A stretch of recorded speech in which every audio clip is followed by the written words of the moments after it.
Hello and welcome to the Liverpool Daily News.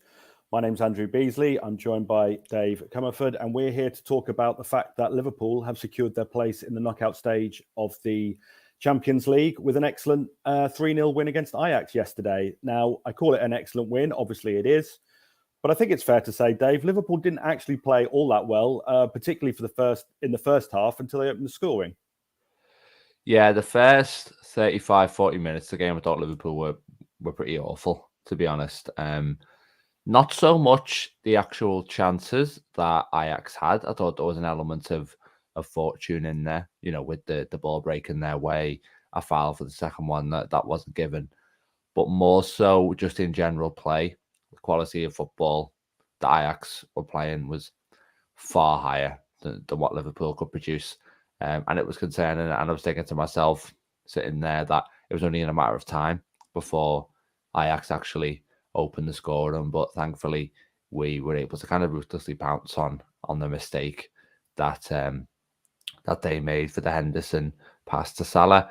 And then we get a couple more goals in the space of kind of 9 in-game minutes, and we just take the game away from them. So that would be the most pleasing aspect of the performance, I suppose, is being ruthless, because we'd only had 1 or 2 chances really before we actually got the goal, and then soon enough the game was just finished off completely, really.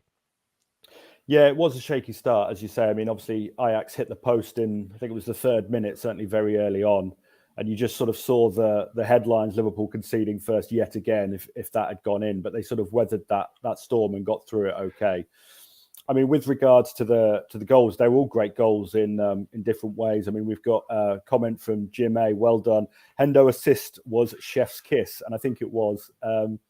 It reminded me in a way of his assist for Salah at Old Trafford last season. Different location, obviously, but it's basically hitting a through ball with the outside of his foot and then Salah taking care of the rest. I mean, it was a fantastic goal. I think the goalkeeper probably helped make Salah's mind up a bit. But yeah, what did you think of that? And how important is that for like Henderson? Obviously, Salah's in form, but Henderson getting assists like that can only help. Yeah, Henderson's had his fair share of criticism this season, I think, justified to a degree. Obviously, some people would go over the top in terms of the tone that they take with the criticism. And there were similarities to the Old Trafford assist. It's always good when Henderson produces an assist that shows kind of technical quality, because that's an area where some people believe that he's lacking.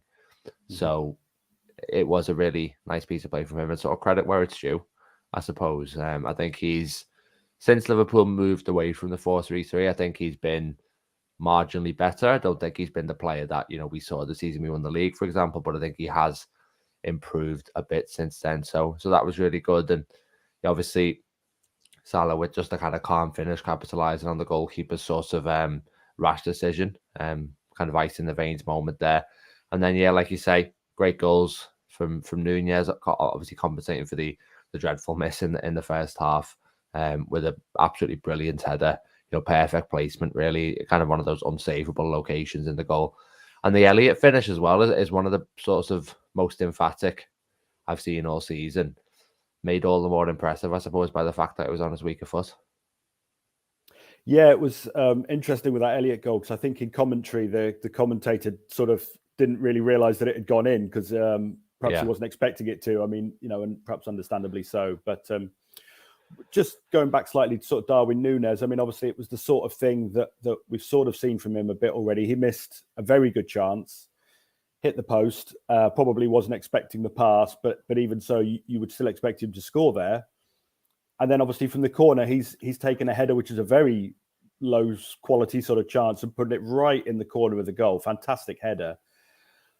And it just seems to me, I don't know if you saw the sort of post-match stuff on BT Sport in the UK, but they were sort of going on this long debate about Nunez and what he needs to do, and hopefully he can get going now. And he's made 7 starts and he's now got 6 goals and 1 assist, and they're talking about him like he's struggling for form. I mean, I think most people would agree his all-round game hasn't necessarily been great so far, and there's been some strange decisions and some poor misses and things. But it just feels like the sort of criticism in that sense has been going over the top quite a bit, and I don't really understand it.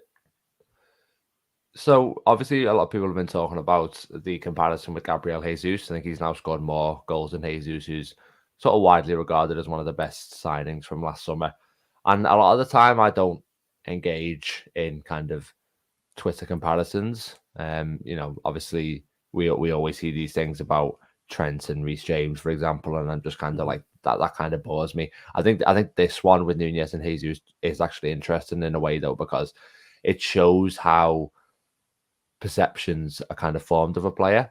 So he's got, a better record than Jesus in terms of goal scoring, but Jesus hasn't had the kind of embarrassing moments that Nunez might have had in terms of big misses, in terms of passes or crosses he tried to slice, things like that. And because, those moments kind of go viral, then they kind of warp the perception of the player and overshadows the fact that he's got a really good record at this stage of his Liverpool career as a new striker coming into the team. The record that you mentioned there in terms of goals and assists relative to starts, it's actually encouraging. But obviously the all-round side of it has to improve. And I think maybe when that does and when he starts to put away the kind of big chances from last night and hopefully he can, then I think that's when people will maybe fully start to give him the credit he deserves and the narrative will change a bit. But, as for Liverpool fans and Klopp, we can kind of hopefully block that noise out a bit and just realise that we've got a very good striker on our hands by the looks of it. Yeah, definitely. And I suppose as well, there's an element with Jesus of him being a known quantity and that obviously he was at Manchester City, whereas most people won't know anything about Nunez. So they're going to seize upon anything bad they see probably. Whereas Jesus, most people feel like they know the player and it sort of stands out more if he has a strong start to the season, as he certainly did. I mean, you obviously have to probably factor in the Haaland comparison inevitably. Again, another comment, he's not Haaland, but he's doing just fine. And I think that's right. I think obviously Haaland's impact is sort of warping perception of what people can expect as well. But if we sort of disregard him, then Nunez is doing as well as anybody else, really. Other player that perhaps stood out to me, I thought was Andy Robertson was probably Liverpool's best player. I think he got the official man of the match award as well. Created 5 chances. I can't remember the last time he did that. Made a great run for the Nunez miss, playing the ball to Firmino. Lovely pass to him as well. He's obviously not had a great start to the campaign, particularly, same as most of the Liverpool players. And he's had an injury as well. Again, same as most of the Liverpool players. What did you make of his performance? And do you think he can sort of kick on from here? It's interesting because, when I was thinking about the kind of standout performers, Robertson didn't really pop into my head. And maybe that's kind of my own sort of issue in a way, to not really notice when he's playing well and maybe take that for granted and just kind of talk about him when he maybe is under-delivering a little bit, because he was really good last night. It was probably his best performance of the season when you really think about it. Obviously, getting the assist, creating other chances too, like you mentioned. And I think really since the early part of last season, we've had kind of every few months, there's been kind of some talk about, should Tsimikas be the one who's actually starting, and does Robertson need kind of the wake-up call of being on the bench for a couple of matches? I think Tsimikas has probably had the better start of the two players so far this season, but if Robertson can continually produce the levels he did last night, then his place will definitely be safe and probably unanimously so. I don't think he's been absolutely at his best for a sustained spell for quite a while now. Like, I don't think he's been, declining necessarily, but he just hasn't been able to capture that top form. So that, I think, is almost what you're waiting for with him. And if we can get both fullbacks to that level, it's going to make a huge difference to Liverpool's prospects this season. Yeah, definitely. I would agree. I think Tsimikas has been the better of the two so far. But as I said, hopefully Robertson can kick on from here. And just to finish, final point, really. I mean, there's, you can talk a lot about different formations that teams use, and obviously they're never static anyway. But it looked like Liverpool were playing something of a diamond formation possibly yesterday, or were they? I don't know. I mean, that's how it looked to me. But did you see it that way? And also, do you think how they played last night with sort of Nunez and Salah fairly close together?